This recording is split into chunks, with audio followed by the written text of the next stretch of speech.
लाडकी बहीण योजनेनंतर आता लाडकी सून अभियान.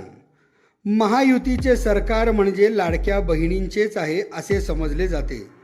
तत्कालीन मुख्यमंत्री एकनाथ शिंदे यांच्या कार्यकाळात लाडकी बहीण या योजनेची सुरुवात करण्यात आलेली होती.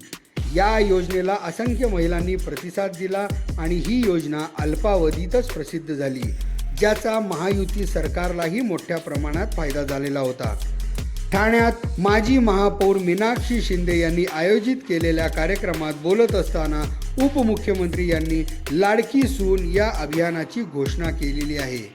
सासर काही वाईट नसते, पण मोजक्या ठिकाणी अप्रिय घटना घडत असतात. आपली मुलगी जशी लाडकी असते त्याचप्रमाणे सून ही लाडकी व्हावी यासाठी शिवसेनेने हेल्पलाईन सुरू केलेली आहे, असे एकनाथ शिंदे यांनी सांगितले. ज्या सुनांना अडचण येईल त्यांनी न घाबरता या क्रमांकावर फोन करावा. त्यांनी दिलेली माहिती गोपनीय ठेवली जाईल. तसेच ज्या सुना आहेत त्याही माझ्या लाडक्या बहिणी आहेत.